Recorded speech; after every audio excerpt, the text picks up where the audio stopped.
ورحمۃ اللہ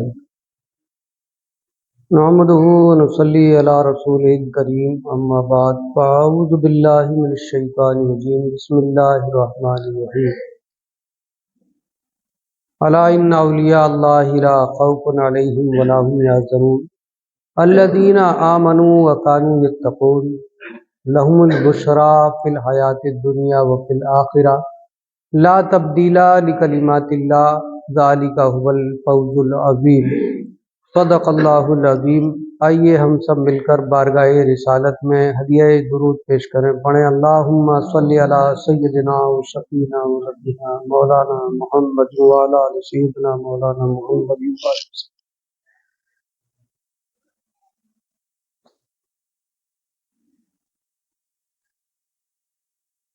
خطبہ مسنونہ کے بعد قرآن مقدس کے 11ویں سپارے کی مشہور و معروف 2 آیتیں تلاوت کرنے کا شرف حاصل کیا۔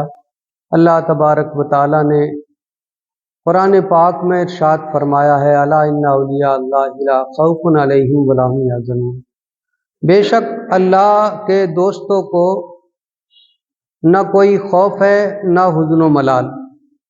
الذین آمنوا وکانوا یتقون، اور ان کو جو اللہ پر یقین رکھیں، ایمان رکھیں اور تقوی اختیار کریں۔ لہم البشری فی الحیات الدنیا وفی الآخرہ، ان کے لیے خوشخبری ہے دنیا اور آخرت میں، دنیا میں بھی اور آخرت میں بھی خوشخبری ہے۔ لہم البشری فی الحیات الدنیا وفی الآخرہ لا تبدیل لکلمات اللہ، اللہ کی باتیں بدلتی نہیں ہیں۔ ذالک هو الفوز العظیم، یہ ان پر اللہ کا بڑا فضل ہے، فوز عظیم بڑا فضل ہے۔ مسلمانوں، ہر کسی کو جو بھی اس دنیا میں آیا ہے اسے جانا ضرور ہے۔ یہ دنیاوی زندگی اللہ نے اختیار کے ساتھ لوگوں کو اختیار کے ساتھ دی ہے کہ اب تم جو چاہو راستہ اختیار کر لو۔ ایک راستہ سیدھا جسے صراط مستقیم کہا ہے، اور ہم اور آپ سب کے سب ہر رکعت میں علم شریف میں پڑھتے ہیں، اللہ کے سامنے کہتے ہیں، دعا کرتے ہیں اہدنا الصراط المستقیم، ہمیں سیدھے راستے پر چلا۔ ایک تو وہ راستہ ہے صراط الذین انعمت علیہم، ان کا راستہ جن پر اللہ تو نے اپنے انعام نازل فرمائے، تو ان کے راستے پر چلنے کی ہم دعا کرتے ہیں، تو ایک ان کا راستہ ہے۔ اور دوسرے تمام راستے جو ٹیڑے ویڑے ہیں وہ سب شیطان کے راستے ہیں۔ سیدھا راستہ اللہ کا راستہ ہے، اللہ والوں کا راستہ ہے، اور جو اس سے الگ زندگی گزارنے کے جو بھی راستے ہیں وہ سب شیطان کے وسوسے کے، دھوکے کے اور فریب کے راستے ہیں۔ شیطان ان راستوں پر چلا کر خواہشات نفس کی پیروی کراتا ہے، یعنی آدمی خود اپنی خواہشوں کا ہی غلام بن جاتا ہے کہ اب مجھے یہ کرنا ہے، مجھے یہ کرنا ہے، مجھے یہ چاہیے، مجھے یہ چاہیے، رات دن انہی میں لگا رہ کر کے پوری زندگی تمام ہو جاتی ہے اور وہ قبر میں چلا جاتا ہے۔ اسی حالت کو اللہ نے بیان فرمایا الہاکم التکاثر حتی زرتم المقابر، تمہیں مال کی زیادہ طلبی نے ایسا بے ہوش کر دیا کہ تم نے قبروں کا منہ دیکھ لیا۔ مال کی زیادہ طلبی نے، نفس کی طلب نے ایسا مطلب زندگی میں کھو گئے، بے ہوش ہو گئے اس میں کہ اللہ کے راستے کو چھوڑ دیا، اور اللہ کے راستے کو، اللہ کو بھول کر تمام تر کوششیں نفس کی خواہشات کی پیروی میں لگا دی۔ تو حتی زرتم المقابر، یہاں تک کہ تم نے قبروں کا منہ دیکھ لیا۔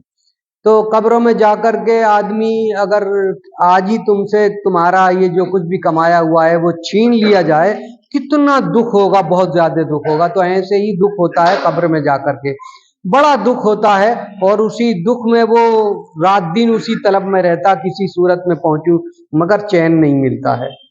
یہ ایک راستہ، اور ایک راستہ یہ بھی ہے جسے اللہ نے صراط مستقیم کہا ہے۔ اس راستے پر انبیاء کرام کا راستہ ہے، انبیاء کرام چلے، اسی راستے پر صحابہ کرام چلے، وہ صحابہ کا راستہ ہے، اسی راستے پر جو ہے صالحین چلتے چلے آئے ہیں، جتنے اللہ کے ولی ہیں، چاہے وہ غوث ہوں، قطب ہوں، ابدال ہوں، اور جو ہے اللہ کے ولی بندہ مومن ہو، وہ سب اس سیدھے راستے پر چلتے چلے آئے۔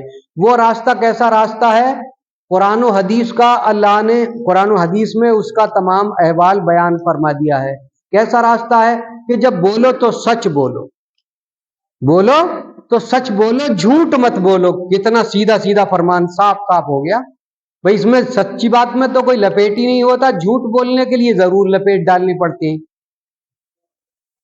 قرآن پاک میں صرف اسی گناہ پر لعنت کی ہے، لعنت اللہ علی الکاذبین، جھوٹوں پر اللہ کی لعنت، اور کسی گناہ پر اللہ نے لعنت نہیں کی ہے۔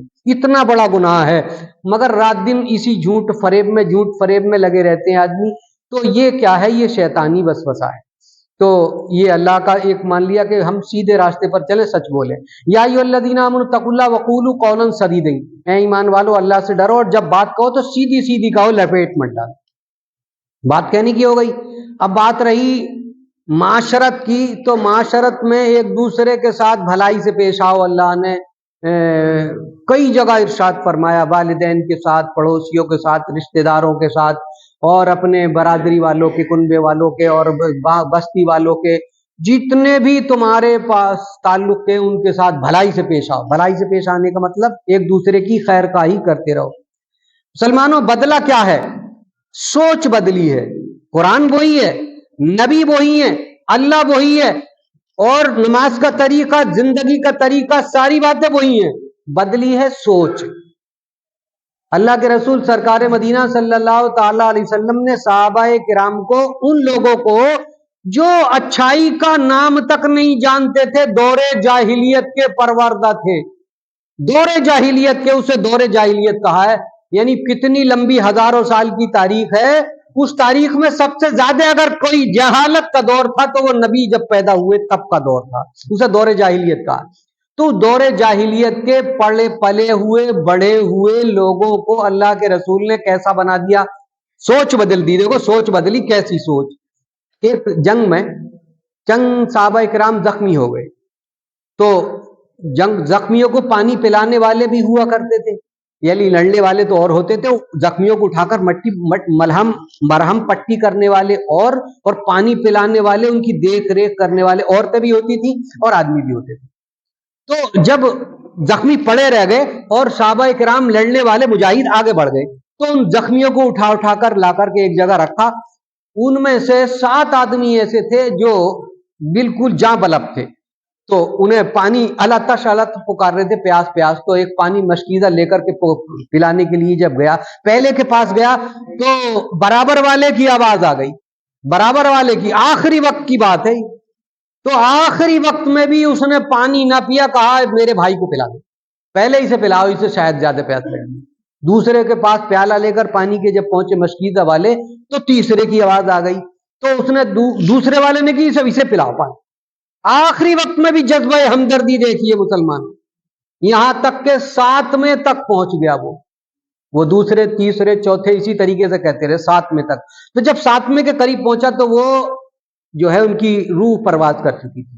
جب پلٹ کے دوسرے کے پاس، تیسرے کے پاس آیا تو وہ بھی جو ہے جام شہادت نوش کر چکے تھے۔ یعنی آخری وقت میں بھی ایک دوسرے کے لیے جذبہ ہمدردی دیکھو۔